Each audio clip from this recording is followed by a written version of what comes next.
Hi guys, welcome back to my channel, Monkey Wrench. I'm Kelly, the monkey with the wrench. We're working today on this Craftsman LT2000. These are pretty standard riding mowers that you find all over, and they're pretty cheap, and they're actually not too bad. This one has been sitting for, I don't know, a year or so.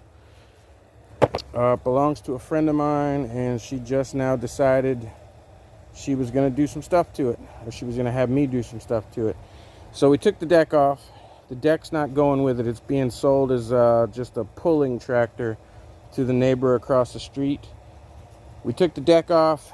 I've got to put the new battery on, so she bought a new battery.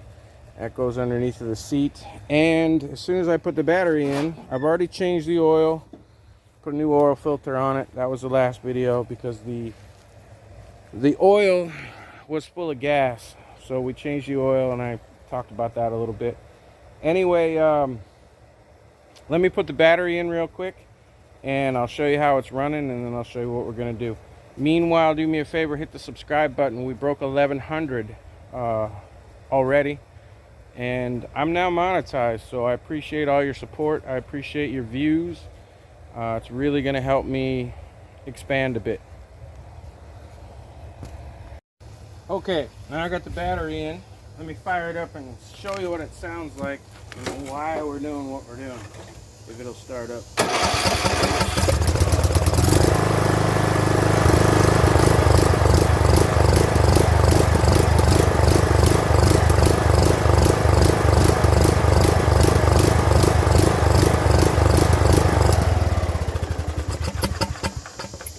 And you can hear that it's hunting, it's surging. And as soon as I try to throttle down to the low throttle setting, it just dies, which tells me that the carburetor's got some clogs in it. Now this thing's been setting for at least a year. I think actually more like, this was here actually when I got here. So like a year and 9 months ago, a year and a half, something like that, it's been sitting. Now I've cleaned the carburetor. I just gave it a quick tickle, basically, and that's how I got it running. But basically, what we're dealing with, I was just looking at the wet spot under there to figure out what that is, but it did rain. But basically, when you're dealing with something that's been sitting for a long time, you can pull the carburetor. You can, I don't have an ultrasonic cleaner, but if you do, you can run it through a couple of times through the ultrasonic cleaner. You can try to clean it out. New carburetors for this, if you buy the Briggs & Stratton carburetor, is 150, 175 bucks. If you buy a good aftermarket carburetor, it can run you anywhere from $25 to $50. The carburetors that I get, they run about 50 bucks. And honestly, instead of pulling off the old one, spending hours cleaning it, putting it back on, keep cleaning it, putting it back on, just to try to get it to work, especially since the needle and seat are not seating correctly, by the time I buy carburetor rebuild kit and spend a few hours, it was worth it to her just to buy a brand new carburetor. This was 47 bucks for the carburetor. It's brand new, so that's what we're gonna do. These are real simple to install. There's 2 bolts and there's 2 linkages. So we are just going to, sorry, it's under here. We're going to take off this plastic housing, take these bolts out, pull this off, pull this wire, and put the new carburetor on. So give me a minute to get set up. Okay, I'm going to just try and make this a quick go-through video.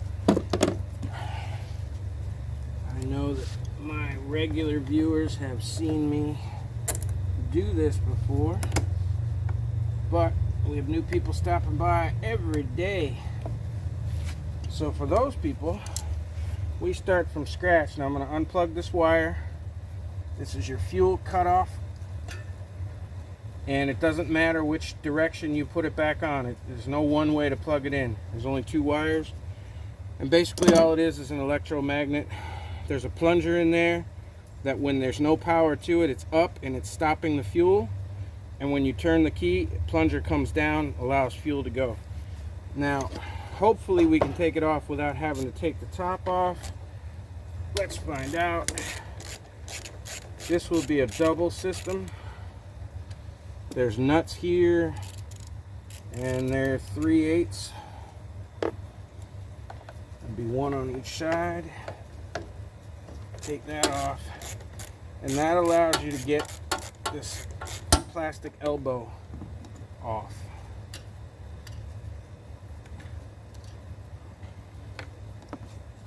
And make sure that when you drop your nuts in the grass, you don't lose them. But anyway, then your plastic elbow just comes off. Can I get it out without having to remove this whole top? I hate... Oh, there's another little nut up there. Sorry, there's a bolt right up here. Let me get the right size to get that out. Looks like I can use a screwdriver too. Alright, I used a screwdriver. This will just be a self-tapping screw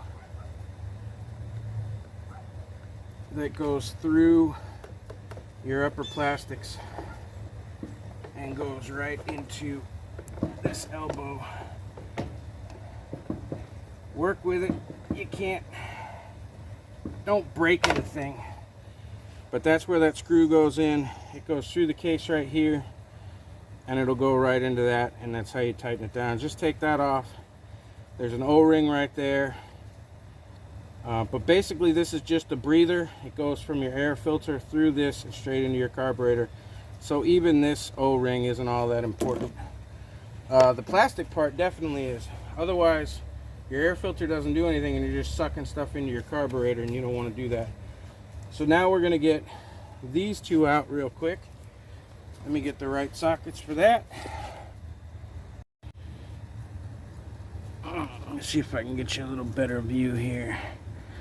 Now, after we got that stuff off, this is size 8mm right here on the end of both of those. And you can spin that out, and what it ends up being is a very long threaded sort of a bolt, and that's what the 8mm fits. And then that way it goes in against the carburetor, and then you put those other nuts on, and that holds your plastic on, your plastic elbow. You take that off and take this off. Okay, and now you have two linkages. Now you're going to have to move the carburetor. I always pull this one out. Right up in here on this, there's a sort of a metal elbow right there. That's what this little one slides into. So look where you take it off the carburetor, and you put it back on the carburetor, and you put it in last, and that just slides in. That's your choke. And then you just got your other linkage here. These are always sort of a pain in the butt. The good thing is that they rarely come off on their own when you don't want them to, unless they break. So you just take that out, and you really can't mess up those linkages.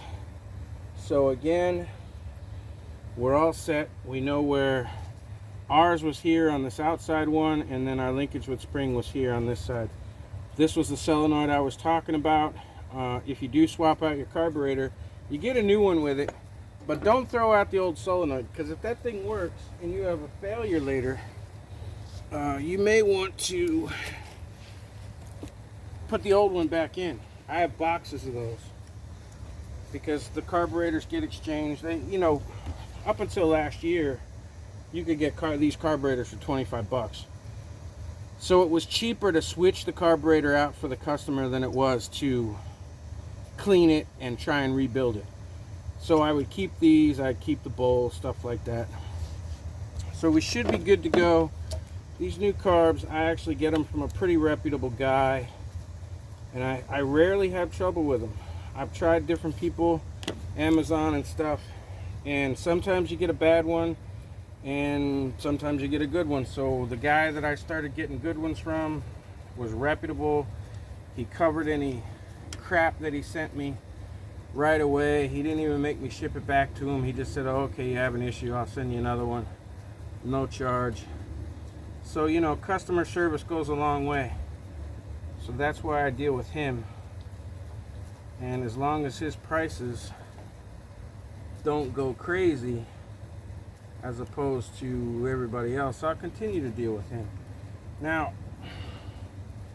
we have our linkages back in here. I'm going to take this one. I'm going to put it back. And in case you don't realize, if you come in from the bottom and hook it up, then you go sideways, then you can find that slit that it slides into and put it right back in place. Now, there may be some settings on here. This is your idle setting right here that I might have to mess with later. But for the most part, you know, it's just that easy. I'm just checking for manifold gasket in the box. We have one. The only thing that matters on this is between your manifold and your carburetor. Comes with a new gasket, put the new gasket on there. You wouldn't think so, but if there's any kind of vacuum leak, because you have an old gasket that's stuck to it and it's got like holes or it's worn or something, over a gasket that comes with these carburetors that, you know, probably in all reality cost about 20 cents. An air leak will cause this thing to run ragged. And you'll be saying, I just put on a new carburetor and it runs like shit and I don't understand why.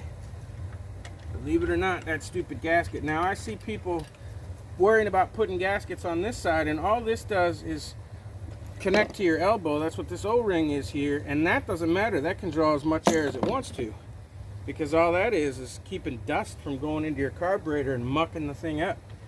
So I never worry about putting a gasket there unless it's on a push mower and there's got to be a gasket between the plastic housing, the air filter housing, and the carburetor because it has a primer bulb.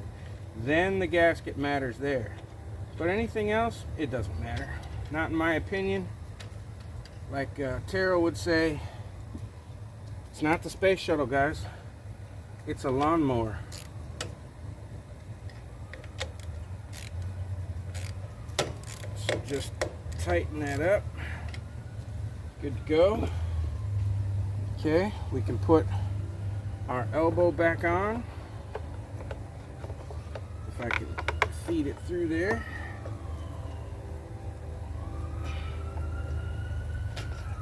Hopefully, I get this thing back on there. Come on now. Sorry, my big head's in the way. There we go. Now we put our nuts back on.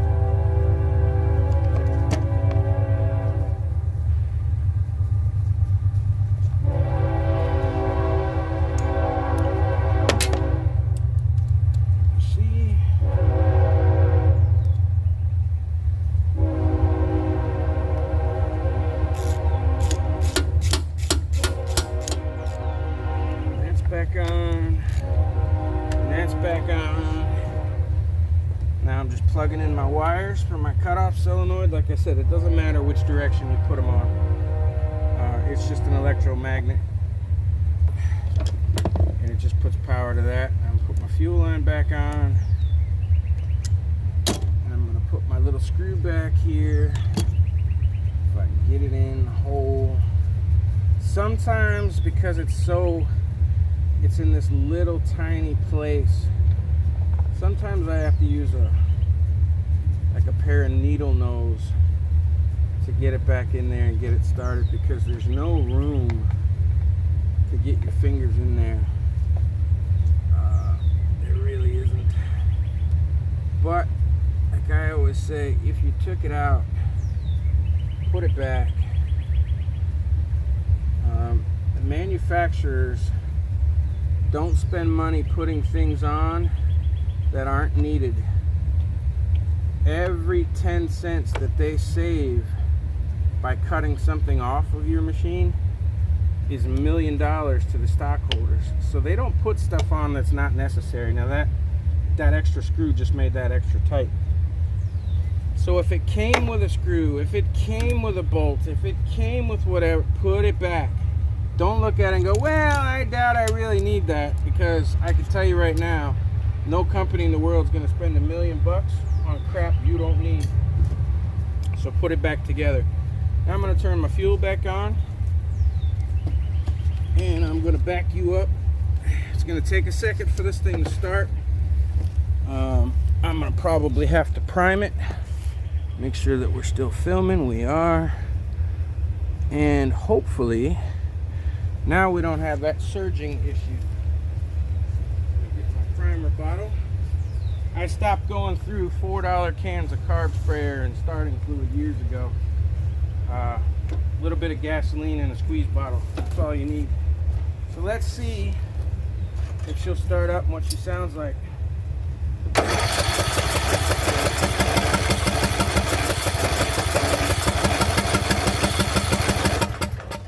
Give it a little bit of a prime.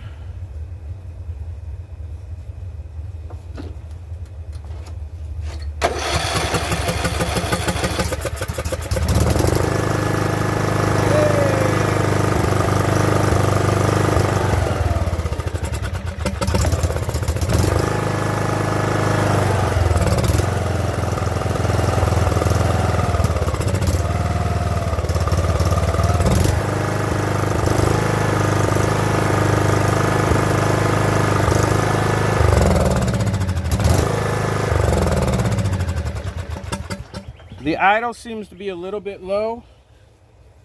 Like I said, there's an idle screw right on here, and I got up to make that a little bit more. And of course, the safety in the seat wouldn't allow me to get up. So I'm just gonna tweak that a little bit and see if I can get the idle. Hang on a second. All right. Always somebody coming around. Customer showed up. So all I did was up the idle just a little bit. See how well she runs. And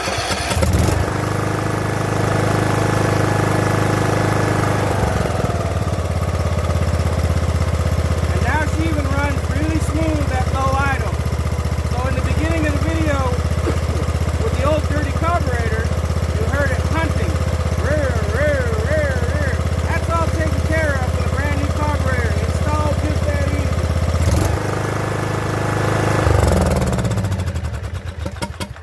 So now they're waiting off camera. I got to put some air in that front tire, and we're going to drive this thing around and test it for the guy across the street. But if you got a machine and it's hunting on you, and you don't want to spend hours and pull it apart and put it back together and rebuild it and clean it several times, and you can afford it, buy yourself a new carburetor. You see how easy they are to put on. You see the difference between how it ran beforehand and how smooth it runs now. So this thing's about to go to its new home. Thanks for stopping by. Hit the like button on your way out the door, somewhere between my chin and my balls. And subscribe if you haven't. I appreciate each and every one of you that watches. See you soon.